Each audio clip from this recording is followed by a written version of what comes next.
masukin ke rumus geometri juga bisa.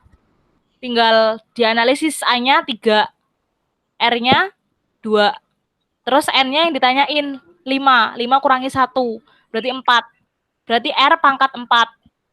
R-nya 2. 2 pangkat 4, 16. A-nya 3. Berarti 3 dikali 16, yaitu 48. Sama aja. Gitu ya.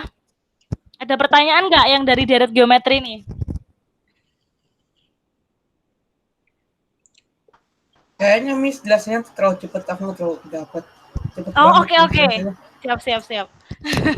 Oke, nomor 3 ya, kita fokus ke nomor 3 dulu. Ini adalah deret geometri.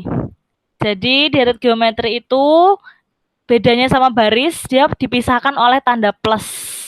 Kalau baris itu koma. Kalau dari deret geometri itu 3 plus berapa, ini kan naik ya, disebut deret geometri naik karena angkanya semakin ke kanan naik. Jadi 3 plus 6 plus 12, pasti nanti di sebelah kanannya 12, angka yang lebih gede dari 12 dan positif. Maka dia disebut deret geometri naik positif gitu ya. Kita akan mengenal juga deret geometri yang menurun. Kalau hasilnya semakin ke kanan nanti pecahan atau negatif. Pecahan atau bisa juga negatif gitu. Itu menurun. Oke. Dari deret geometri fokuslah ke rumus ini. Mencari UN sama kan mencari suku. Kita masih fokusnya ke UN. Suku.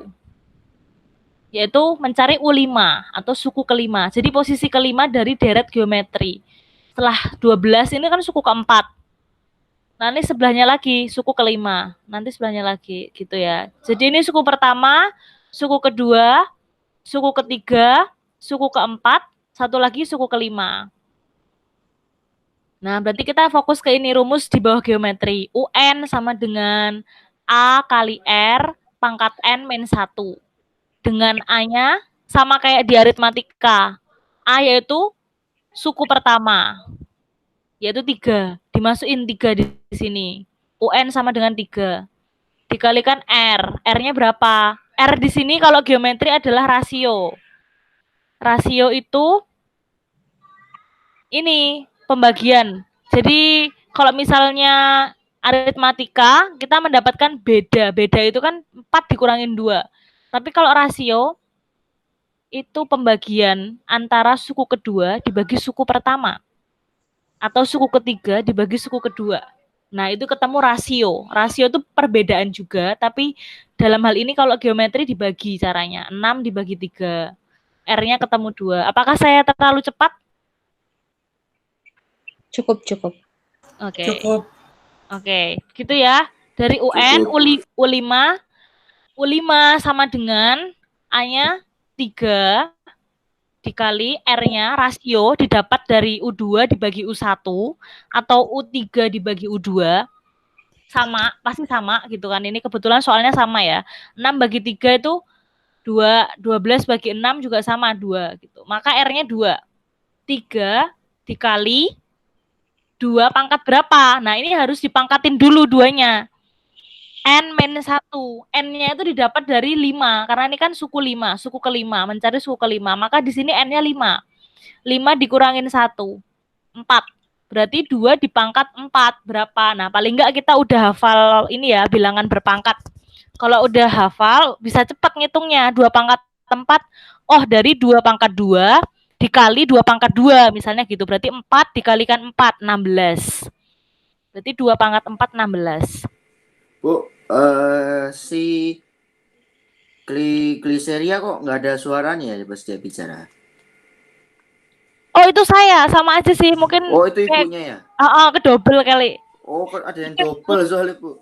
Ini kan lagi presentasi. Kayaknya nek presentasi sama yang akunku yang asli itu jadi kayak ngedobel sendiri gitu. Bukan, jadi gini, kalau ada 2 berarti satunya lagi menampilkan sesuatu di dalam layarnya ya. Tapi Ya. 1 berarti ya bukan apapun. Jadi tidak. Nah, ini Miss Nova sedang mempresentasikan slide ya. Iya. Nah, slide jadi otomatis layarnya akunnya jadi 2. Oke, gitu ya. Kita lanjut Oke. lagi. Deret geometri, U5 ya, mencari suku kelima. Kalau geometri ini perkalian dan pembagian fokusnya. Kalau aritmatika pengurangan dan penjumlahan. Nah, mencari bedanya kan pengurangan. Kalau di geometri mencari rasio namanya. Dia seperti beda tapi namanya rasio. Didapat dari U2 dibagi U1. R-nya kan 2 tadi. Berarti 2 pangkat 5 kurangi 1, 4. 2 pangkat 4, 16. 16 dikali A-nya 3. Berarti hasilnya U5 sama dengan 48. Gitu. Oke, kita lanjut ya.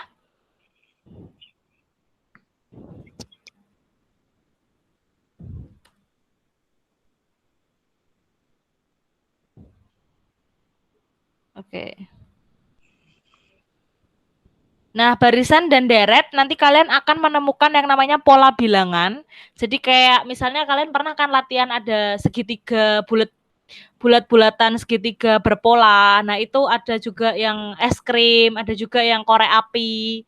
Nah, itu disebut dengan pola bilangan tertentu. Dia di luar baris aritmatika dan juga di luar baris geometri. Jadi nanti kita sendiri yang menentukan ininya, rumusnya apa begitu. Kemudian setelah tahu pola bilangan seperti apa, nanti di sisi kanannya kita akan belajar tentang barisan bilangan dan deret bilangan. Kalau deret tadi yang pakai tanda plus, kalau barisan itu koma, koma, koma. Bedanya di situ. Jadi kalau deret itu bisa dijumlahin. Nanti kita akan nyari SN atau penjumlahan dari deretan bilangan itu. Tapi kalau barisan ya hanya sekedar mencari UN, biasanya begitu. UN itu suku, nanti kita akan ngomongin UN dan SN. UN itu suku ya, suku keberapa? Misalnya suku pertama. Kalau U1 pasti akan sama dengan A. Nah, lambangnya itu, lambang suku pertama itu A. Kemudian akan kalian akan mengenal juga yang namanya B, beda kalau di aritmatika. Dari U2 dikurangi U1. Tapi kalau di geometri nanti kita akan ngomonginnya A sama R. Jadi bukan A sama B. R-nya itu rasio. Nah, gitu. Dibagi kalian cuma cukup belajar geometri sama aritmatika aja sih, gitu. Nah, ini pola bilangan. Contohnya ini. Pengertian pola bilangan. Urutan bilangan-bilangan tertentu yang membentuk suatu barisan bilangan. Jadi ini sifatnya di luar aritmatika dan geometri. Kita membuat rumus UN sendiri seperti ini. Kita tentuin. Dilihat deh nih. Ini kan nggak sama atau bedanya. Nah, berarti dia masuknya ke pola bilangan. Seperti nomor 2 tadi juga nggak sama kan. Rumusnya kan ini bedanya kan nggak sama. 1 ketiga 2. Ini kebetulan sama, tapi ada yang berbeda. Misalnya ada 1, nanti naik 1-1, misalnya 1, 3. Itu kan selisihnya 2. Terus nanti 3 ke 6. Nanti selisihnya 3 juga, selisihnya 3. Terus nanti 6 ke 10, selisihnya 4. Jadi selisihnya berbeda-beda. Nah, nanti kita akan melihat itu kira-kira rumus ke N-nya gimana cara membentuknya. Nah, itu memang melatih nalar kita sih. Begitu ya. Ini contohnya gambar pola 1. Kalau mau melihat gambar-gambarnya, ini 1. Hitungannya segitiga. Ini segitiganya 1. Segitiganya 3, 5. Rumusnya bisa didapat dari 2N-1. Misalnya kita masukin N-nya 1. Berarti 2 dikali 1 dikurangi 1. 1. Kita harus membuat rumus yang bisa masuk ke angka-angka yang sudah ada di soal gitu. Misalnya 3, misalnya yang kedua 3. 3 ini menempati suku kedua. Berarti kita buatnya di sini UN sama dengan bagaimana caranya supaya suku kedua itu menghasilkan angka 3 gitu. 2 dikalikan 2, 4 dikurangin 1, 3. Berarti rumusnya cocok. Biasanya di soal-soal udah disediain rumus-rumusnya. Kalian tinggal menentukan aja rumus mana yang paling cocok dengan deret yang ada di soal gitu. Lanjut, ini pola bilangan. Nah, ini pola bilangan genap. Ini rumusnya beda lagi ya, 2N. Ini memang hafalan. Kalau ini ada juga pola bilangan Fibonacci. Fibonacci itu kayak penjumlahan berulang. Misalnya ada 1, 2, 3, 4. Nah, misalnya 1 tambah 2 itu kan 3 hasilnya. Nanti 3 dituliskan di sebelahnya 2. Jadi 3. Terus hasil dari 2 tambah 3, yaitu hasil dari 2 tambah 3 yaitu 5, dituliskan di sebelahnya 3. Jadi 5. Kayak gitu. Itu namanya Fibonacci. Kalau pola bilangan genap seperti ini ya, 2, 4, 6, 8. Rumusnya tinggal kita tambahkan karena genap, udah pasti nanti depannya 2. 2 kali 1, 2 kali 2, 2 kali 3, depannya pasti ini. Rumus tetapnya UN sama dengan 2N. Gitu. Nah, ini juga ada lagi, ini hanya jenis-jenis pola bilangan ya. Ini teman-teman bisa dipahami konsepnya, juga bisa dihafal juga. Pola bilangan segitiga. Contoh, ini kalau di soal biasanya keluar seperti ini. 1, 3, 6, 10, 15. Ini kan kadang kita bingung, ini aritmatika atau geometri. Ternyata ini bukan aritmatika, bukan juga geometri, tapi dia merupakan jenis pola bilangan. Pola bilangan apa? Ada jenisnya lagi. Bisa pola bilangan genap, bisa pola bilangan segitiga. Yang segitiga ini rumus pastinya seperti ini. Setengah kalikan N. Ini udah pasti ya, setengah kalikan N. N-nya itu misalnya U2. U2 sama dengan setengah kalikan 2 dikali 2 tambah 1. Jadi 3. Kalau U3, berarti U3 sama dengan setengah dikalikan 3. Jadi 3/2 dikalikan 3 tambah 1, 4. Nah, nanti 4 sama 2 dicoret. Yang di atas sisa 2. 2 kalikan 3. 6. Nah, cocok ya sama U3. Coba sekarang U4.